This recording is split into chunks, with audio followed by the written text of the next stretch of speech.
for a wonderful SOR Newswire, which can be found on our website. And, of course, we always got to say a big thank you to Merle from Paranormal Road Trippers for coming on for Ghosts of the Great White North and introducing us from Ghost Hunters, Mustafa Gadalari. What a great guy. What a great guy. Another great guy, we got Mr. Ron Bumblefoot Thal rocking in the background with Little Brother is Watching. Bumblefoot is the official music of Spaced Out Radio, rocking us in and out of every single show. Get your horns up for the guitar god himself.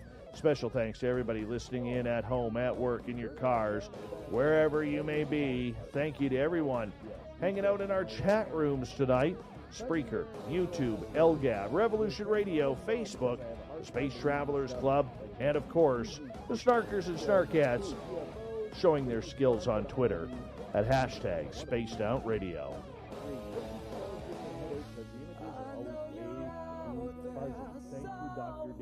Remember, this show is copyright by Spaced Out Radio and SOR Media Ventures Limited. Thank you so much for choosing to share your evening with us, because together, my friends, say it with me, we own the night. Mr. Bumblefoot, we need a favor. We need you to take us home.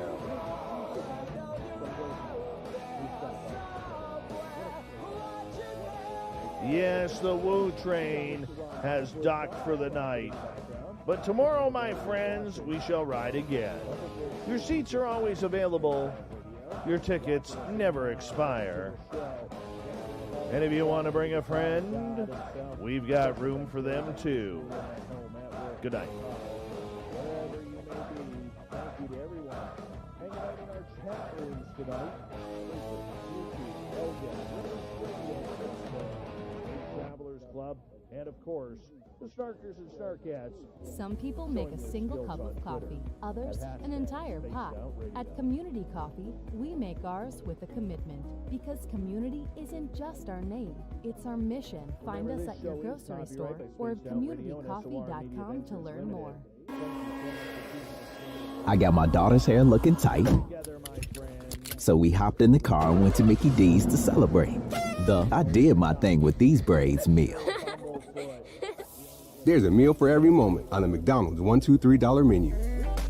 Enjoy a tasty McChicken biscuit or chicken McGriddles. Get two of the same or one of each for just $3.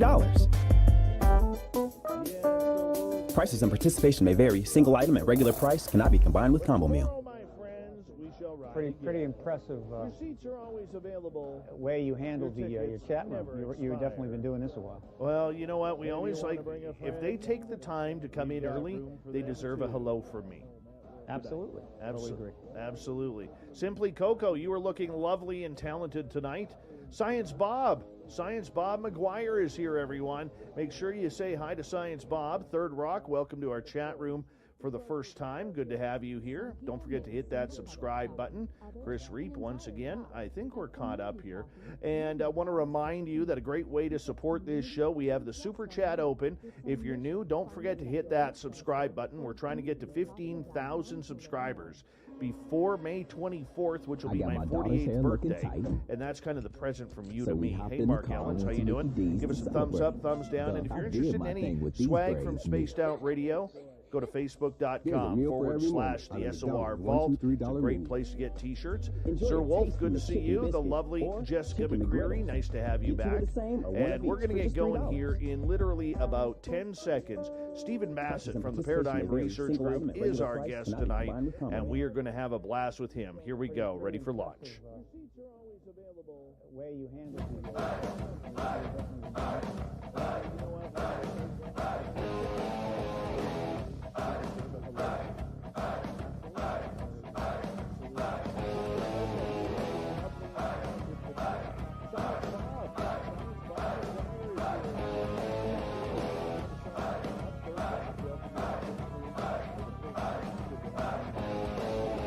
From the mountains of central British Columbia to you listening around the world, This, my friends, is Spaced Out Radio.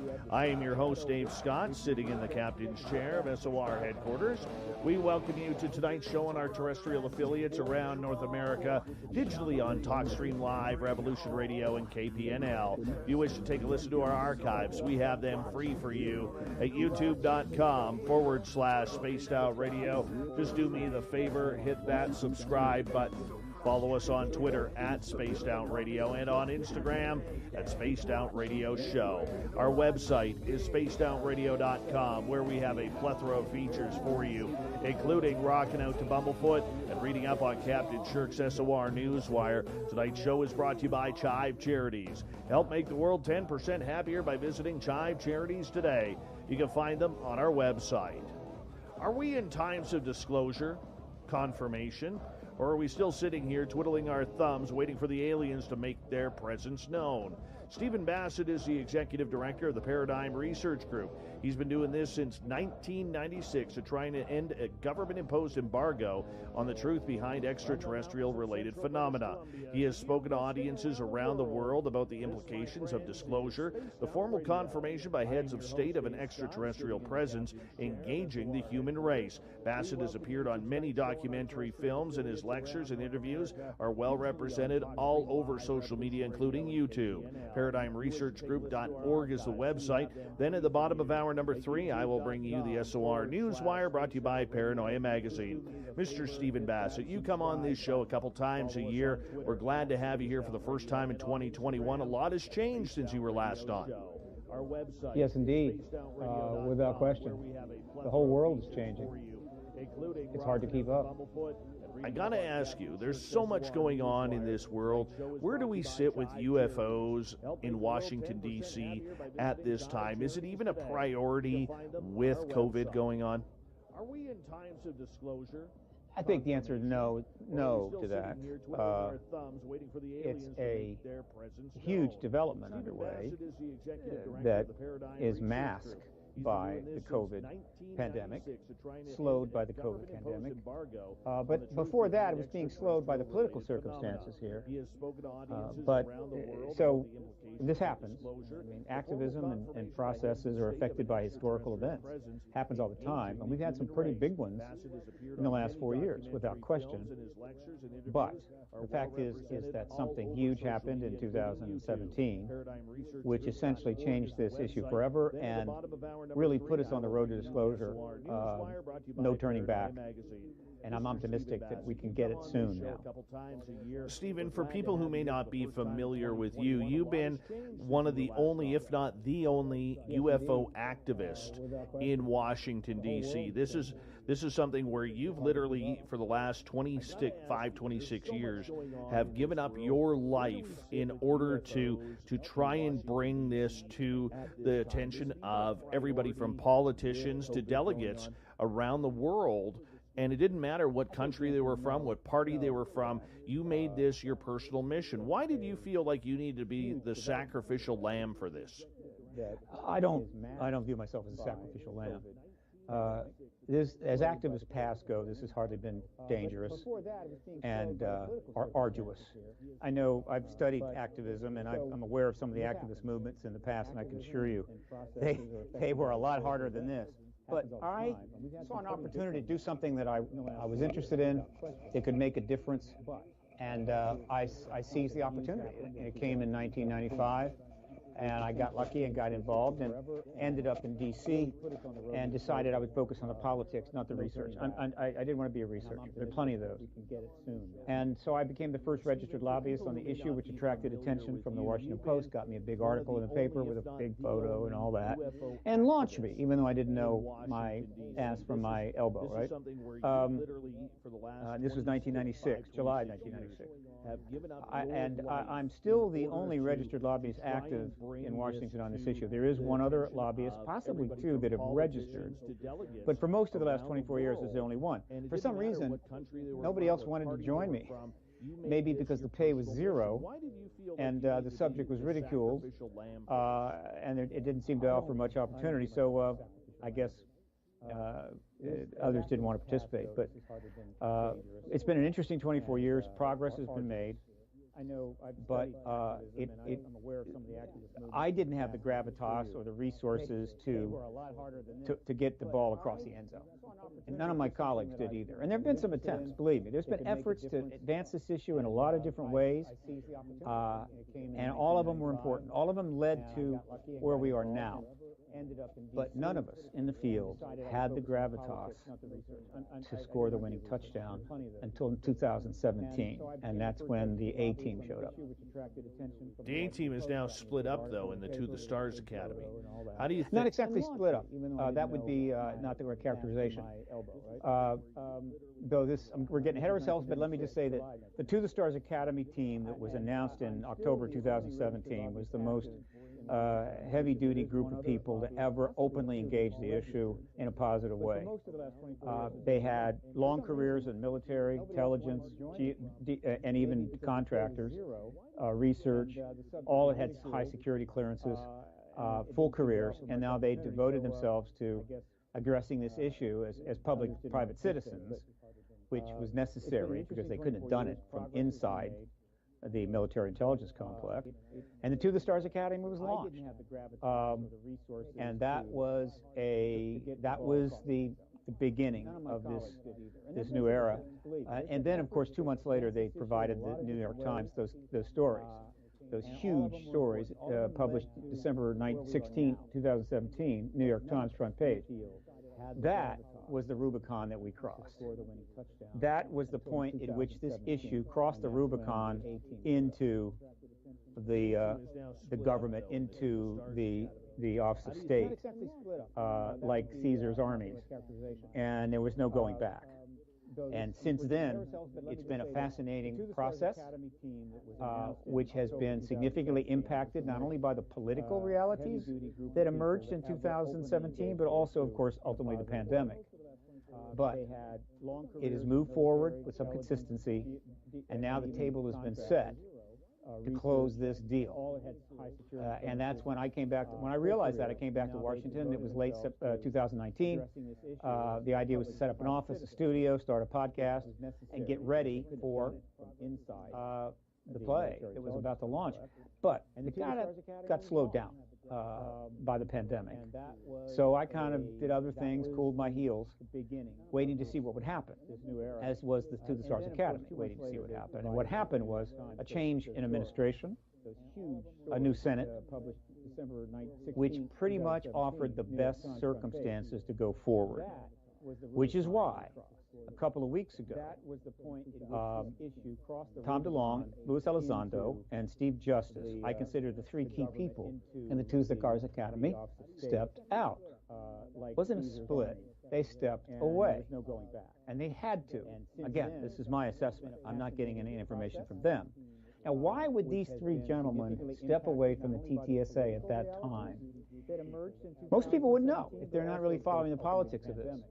But I believe the reason was fairly straightforward.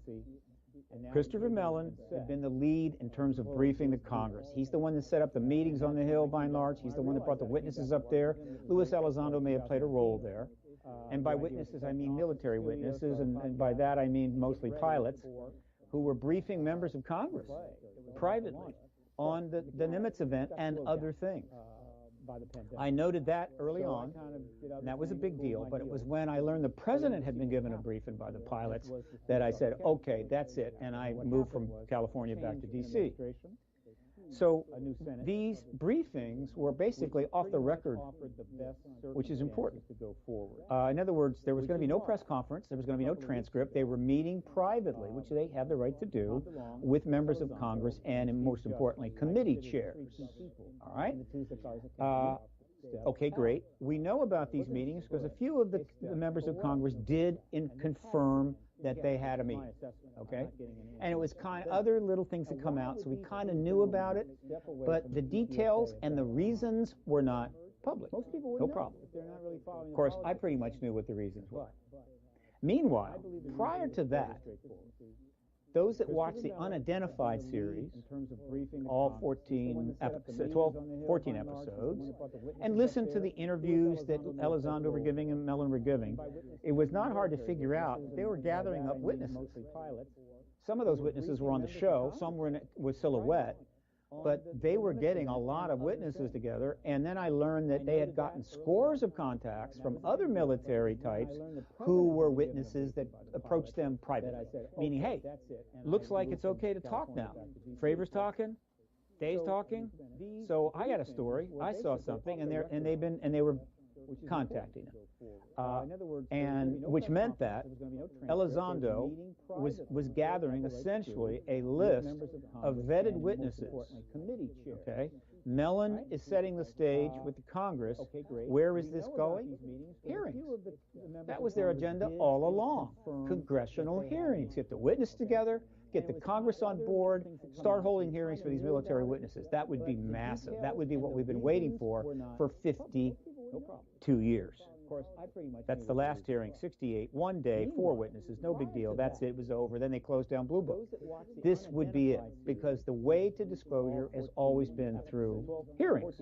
Okay, so as we get closer, it's appropriate that Elizondo and Mellon and Steve Justice, who is going to be a key person, step away from the TTSA. Why? Because there was acrimony? No, not at all.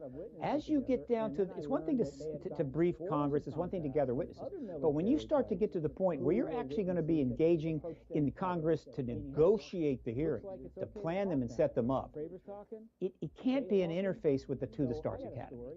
That's a public benefit corporation. He's raised money. They've got an entertainment division. They're doing all this. That's cool. No problem. It has to be with Elizondo, Mellon, and Steve Justice as individuals negotiating this on behalf of themselves and the American people. And so they needed to step out. It made total sense. And for me, it was another indicator, key indicator, that that's exactly where this is heading. So it's no disrespect to the TTSA. The TTSA has replaced them. They brought on some financial types because obviously they're planning to raise more money. And I tell you, if we have disclosure, the TTSA will have no trouble raising large sums of money. So that's what's going down in a nutshell. And that's where I'm focusing my attention. But there's still a lot to be accomplished and done before those hearings happen. How does TTSA survive without these guys? Because they were such big players in Washington, D.C. and at the Pentagon that when they spoke, people listened. It wasn't about Tom DeLonge or even Hal Puthoff or Jim Semivan. It was mostly about Lou, Steve, and Chris. I'll agree that those were the 3 key players.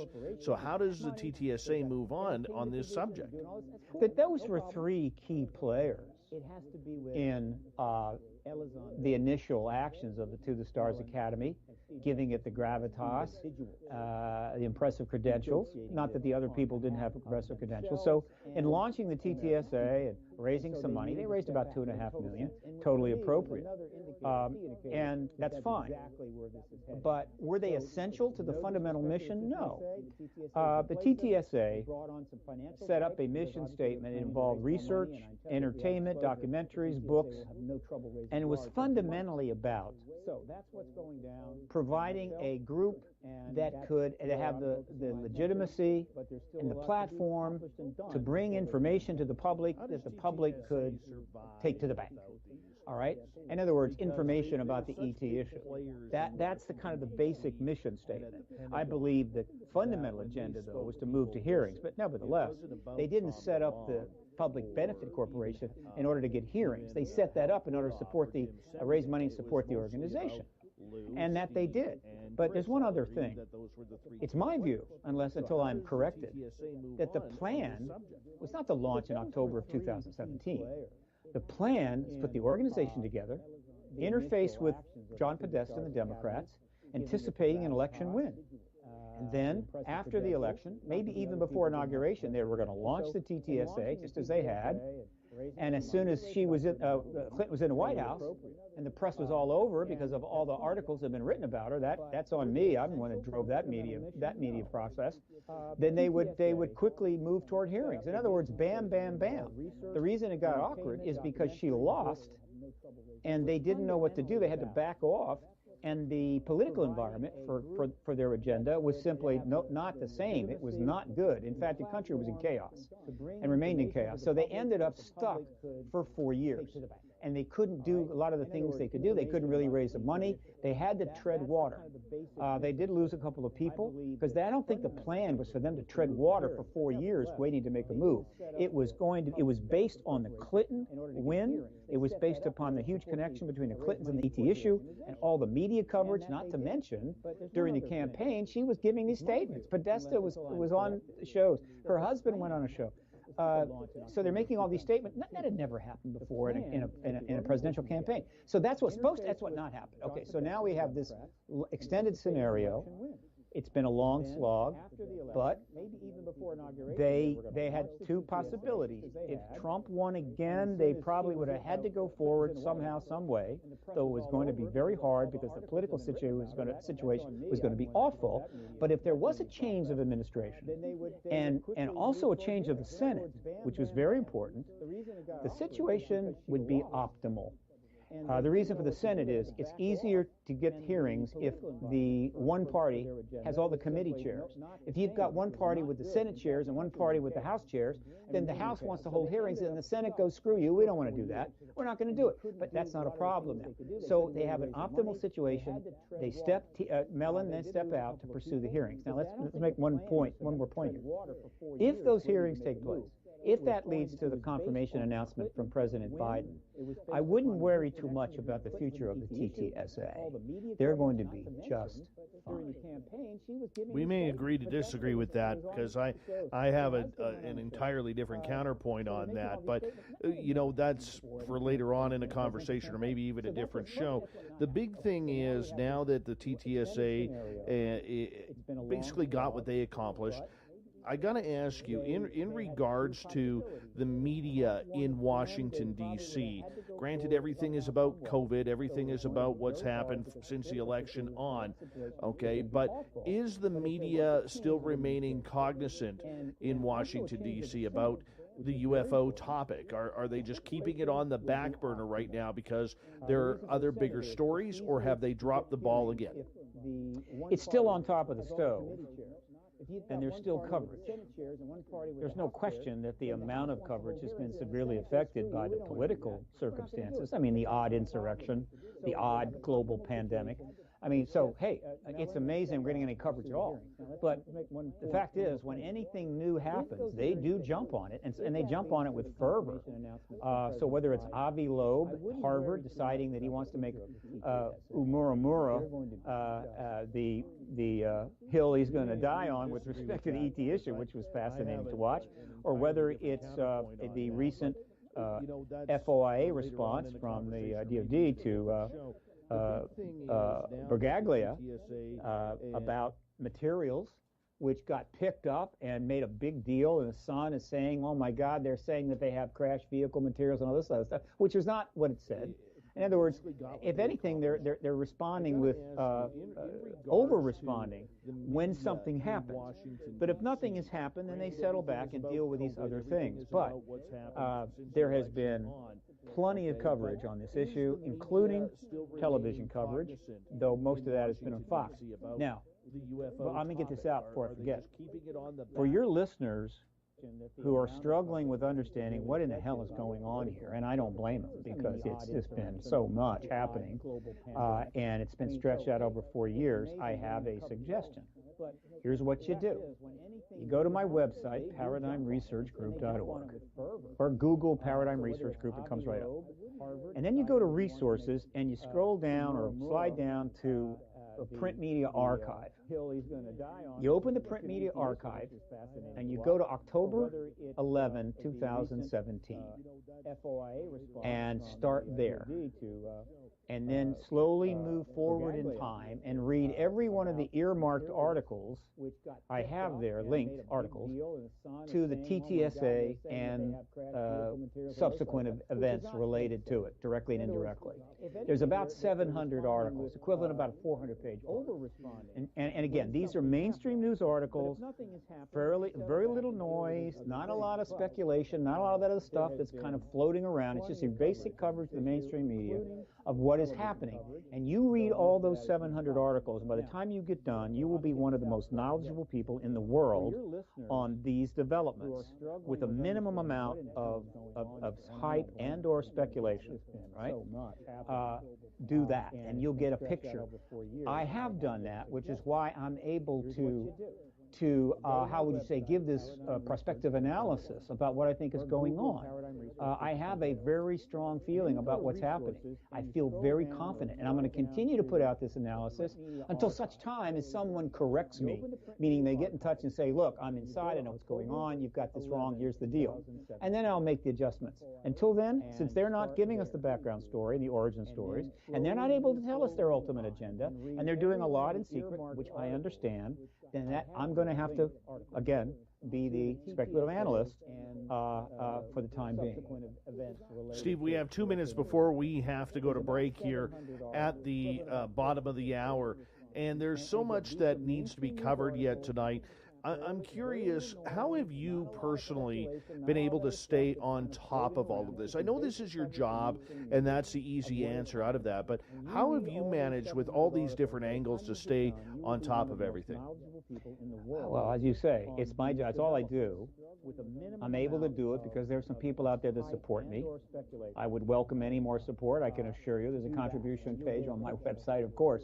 But I've got enough support to be able to stay on it. I also have stripped my life down to basics, right? I don't take any vacations in Hawaii, and my vehicles are paid for and very, very old. Whatever. The point is, this is what I do. This is all that I do.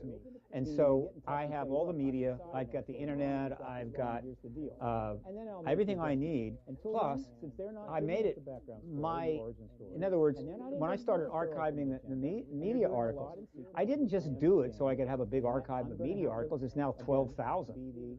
I did it because by doing that and reading these articles, that's one way to stay up on it. I mean, you read 11,000 articles on this subject in chronological order, and you get a pretty good picture. Now, who the hell has time for that? Well, I did. And of course, when it comes to websites, podcasts, and of course, interviews. I've done more interviews on this subject than any person in the history of the subject, including my fantastic colleagues. I'm in the 12, 13, 1,400 range. I don't know where the hell it is. I've already booked 50 interviews this year. What is it? February 16th. Interviews is one way to keep it up on it, because you're having to constantly prepare for these interviews, and you're talking about it, and you talk about it over and over and over again, and you're able to hone the message and put things together. So it's kind of like that. Believe me, I wish I read more. I got a whole wall of books here. I need to read several hundred of them, but you know how that is. But I am milking the internet for everything. But also, I'm careful of what I pay attention to. I stay away from the crazy stuff. Stephen Bassett from the Paradigm Research Group is here on Spaced Out Radio tonight. We're going to find out more about UFOs in 2021 here on the Mighty SOR. I mean, you read 11,000 articles on this subject in chronological order, and you get a pretty good picture. Now, who the hell has time for that? Well, I did. And of course, when it comes to websites... All right, we are clear. We are still hot to mic to YouTube, though, so just know that they can hear us. Hi, Theodora. How are you?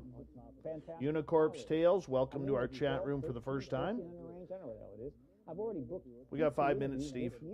What is it? February 16th. Okay. All right. By the way, I see you got some guitars in your studio there. Were you a rocker? No, I just pretend to be one. Okay. I honestly know like 2 chords, and the story behind the guitars is weird. Nobody in my house plays. This one here is my daughter's. Those 2 are mine. And around the house, there's actually another one in the corner over here. And then I think in my son's room, there's like 4 of them, and he's only 7. But when I was a kid, my parents, they didn't leave the early 60s and the 50s music, and then they jumped right into 70s country, and so it was always there was never any rock and roll in our house, and the first real rock and roll song I recall hearing that really is memory was hearing some AC/DC and Def Leppard back in the early 1980s and Van Halen. And I remember I was like 12 years old, and I was like, I want to learn how to play guitar. I want to learn how to play guitar. My dad always, because of all the 50s songs, he loved the saxophone. And no, you're going to play saxophone. Okay, Dad, I'll play saxophone.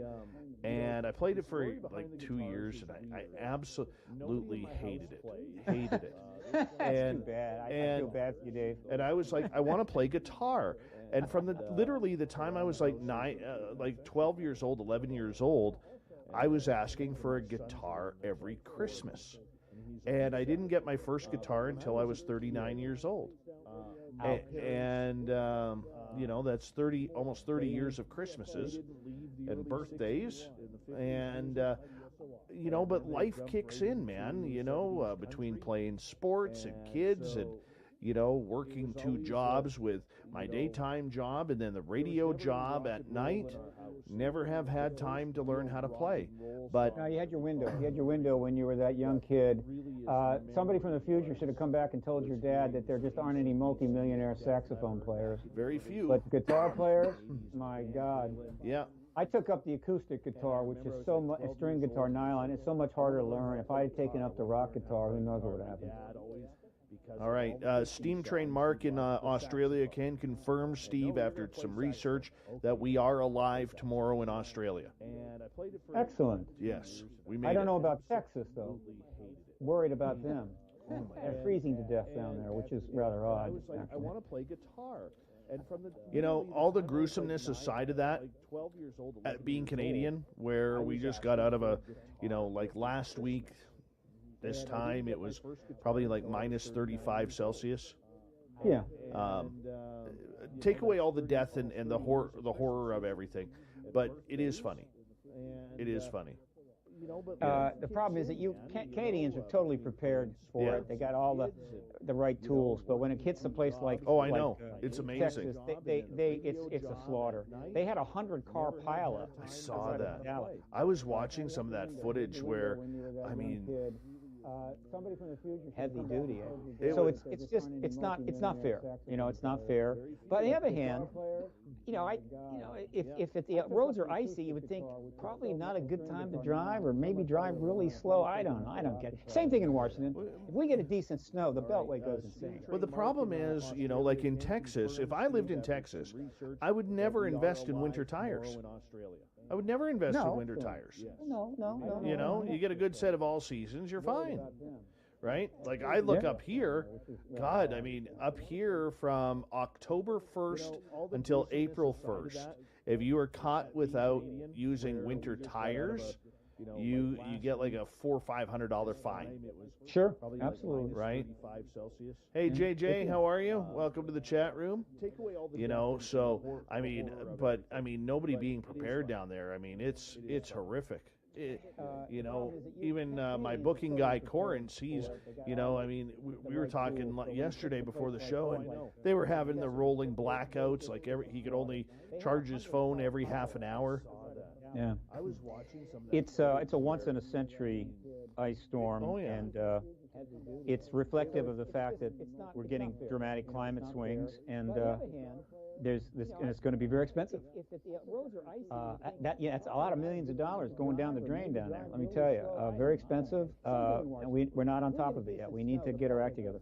Hold on, Steve. Here we go. Like in Texas, if I lived in Texas, I would never invest in winter tires. I would never invest in winter tires.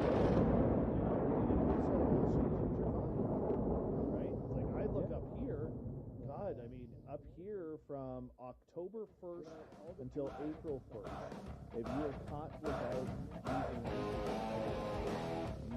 second half hour of Spaced Out Radio is now underway.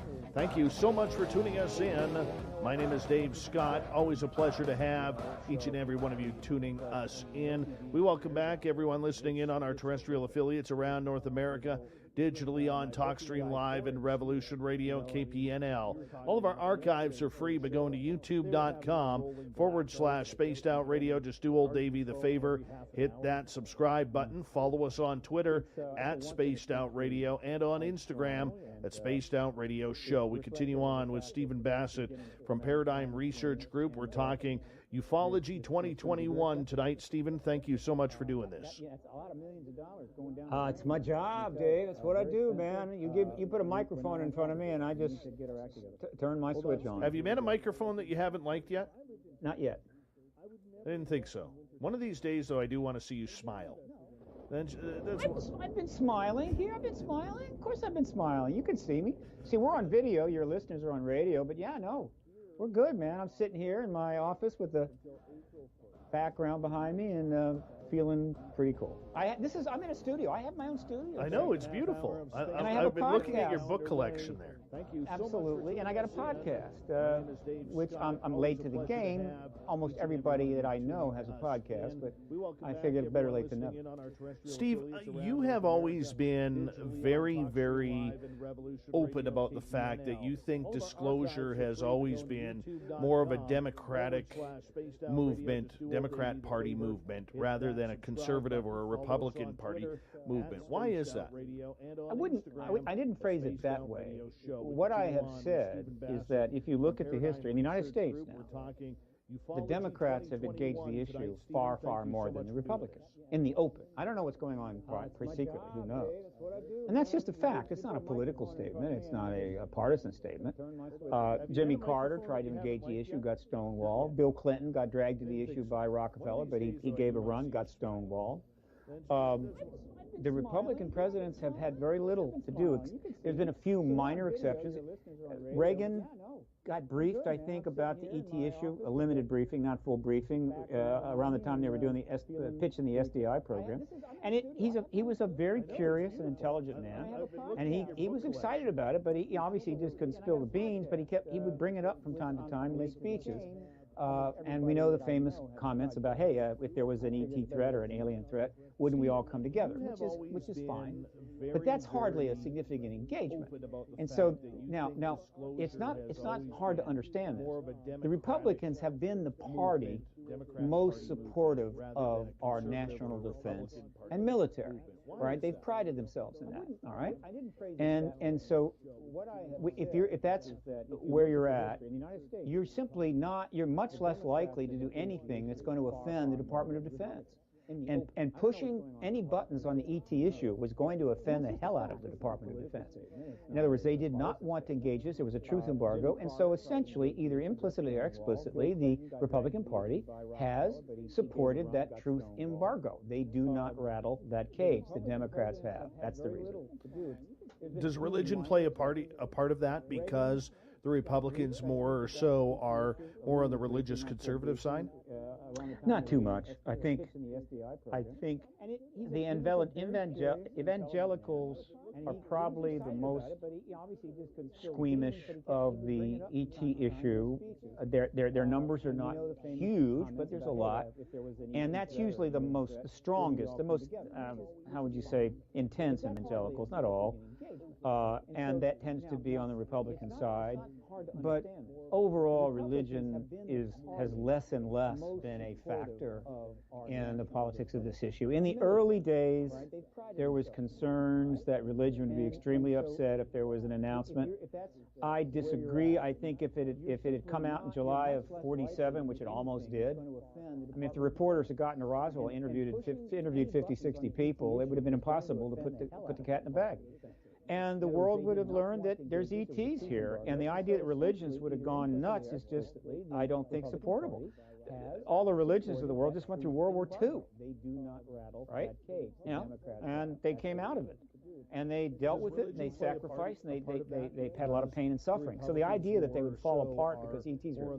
However, that's in the past. You can debate it until hell freezes over. However, if you look at the history going forward, religion is not a barrier to this. However, and this is not something I like, the government has been quick to make religion an excuse for the truth embargo. They have put that out frequently, meaning, the world would be very upset if that were to happen and we would get such an announcement, which means they're using religion as a scapegoat to justify the truth embargo. I don't like that. I think it was not particularly appropriate. They don't seem to do it now so much. In fact, you don't hear much about religion at all, other than the Catholic Church goes out of its way to talk extraterrestrials every chance it gets. Religion is not a problem. Okay, so if I look over the last 4 years, I know that you have stated many times, including on this show, that Donald Trump winning the presidency back in 2016 really threw a wrench into the whole disclosure/confirmation movement, at least in the plan. When I look at it, okay, and I've covered it a lot more over the last 4 years as our show kind of grew along with that administration, I saw outside of the New York Times articles, I saw very few coverages with, say, Democrat-leaning journalism and newspapers, television, like CNN. I saw Fox News covering it quite a bit with Tucker Carlson, even though I will go on the record say I'm not really a fan of his, especially since he switched from the bow tie to the necktie. And the other thing, too, is it seemed like this question always revolved around Trump because of the New York Times article. And I saw him talking a lot about it, never gave an answer, always denied the existence. But then we see fellow Republicans like Marco Rubio and Mark Warner in the Intelligence Committee saying, hey, U.S. Navy, we need to have some meetings and discuss this. So in my opinion, and I'm just saying this as an outsider, I'm not even American, okay, but as an outsider speaking, I look at it and say, I saw a lot of positive progress the last 4 years in trying to get the UFO subject into the hands of the delegates that need to be discussing this. Well, let's see, how can I parse that? Well, first of all, if you were to go to my website and start reading a lot of those articles that I've linked there, you will find that they're mainstream press. It's as you say, if you want to divide up the liberal press and right press, you will find plenty of articles from both sides covering this issue for the last 4 years. So that's not a point. I'm fully aware of everything that was publicly out there regarding how this issue touched on the Trump administration. And all I can say is it was minuscule. Compared to the Democrats, compared to the Clintons, it was just minuscule. It was in play. I mean, look, those articles were major historical articles, and they occurred in the Trump administration. So the idea that it wasn't going to pop up a little bit. And so he was asked on a couple of occasions about it, gave very essentially non-committing responses, nothing substantive, and there was no follow-up in the administration on the ET issue. There was the Space Force, which people think might have been connected to that. I don't think it was. I think the Space Force was not an ET-based decision. It was just something that could be done. He threw it out. The military got some money from it. So it was essentially an ingratiation to the DOD. I don't think the DOD wanted a Space Force, but the DOD is not in the habit of turning money down. So if you actually look at the history, there's just nothing there. Keep in mind that for them to engage the ET issue, which would be a monumental thing, they would have had to get apart from all of the distractions that were going on, endless chaos that was going on, and so it just wasn't going to happen. Now, Mark Walker, who is a Republican congressman, was one of the people that were briefed, and he got a little excited. He wasn't supposed to do this, but he is a congressman, and so he fired off a letter to Secretary of Navy Spencer saying, hey, I got briefed by some pilots, and what the hell's going on, and why aren't you saying more? Spencer gave him kind of a non-committal return letter. He was irritated by that. Spencer was fired about 6 days later, and then Walker never talked about it again. He was probably pulled back, meaning, Mark, you're not, this is a private briefing. You're not supposed to get into this at this time. And then a lot more time passes, and then Rubio jumps in not that long ago. It's back in June. Now, this was a Marco Rubio production. All right, this wasn't the White House. This was Marco Rubio. So when he and Mark Warner got briefed, and that's the Senate Intelligence Committee, which would be an absolute key committee for hearings on this issue. All right, Mark Warner mentioned that he had been briefed, and that's it. Rubio went further. Marco's a pretty shrewd character. He has ambition. And so there's this massive issue taking place, and he said, you know, I need to be part, I need to get out in front of this, but I have to be careful. Okay, I can't take political risks. And so he was brilliant in what he did. He said, look, I'm going to put wording into this bill which says, hey, we need some information back from agencies like the ONI or whatever's out there, kind of clarifying what they're doing, what's going on. And I'm going to put that language in the appropriations bill, but we're going to put a 180-day period on it. I mean, you got up to 180 days, which from the time it's signed, which ended up being around June, mid-June now. So it's going to be after the election, well into next year, no problem for me. Plus, he's not up for election. He wasn't up for election last year, so he's safe there. It was a brilliant maneuver to get into the game. And believe me, he got a lot of press from that. And he will always be known as somebody that was making a proactive measure to try to get to this issue. He will reap some benefits from that. So that's what was going on with Rubio. Republican thing? No, that was a Marco Rubio thing, and brilliantly done. And when the hearings take place, he will still be the ranking member of the Senate Intelligence Committee, and he will get extra credit for being part of the end of the truth embargo. Okay, so if Rubio did that for his own self-good and potentially his political future, you know, solidifying it in at least this realm and with voters of the strange and unnatural, why go down that road? Why take that chance? Well, first of all, he wouldn't have done it 10 years ago, or 20 years ago, might even done it 6 years ago. The point is that these are very smart people. They can read the New York Times. They see what's going on with the TTSA. They're seeing these witnesses come forward on the History Channel.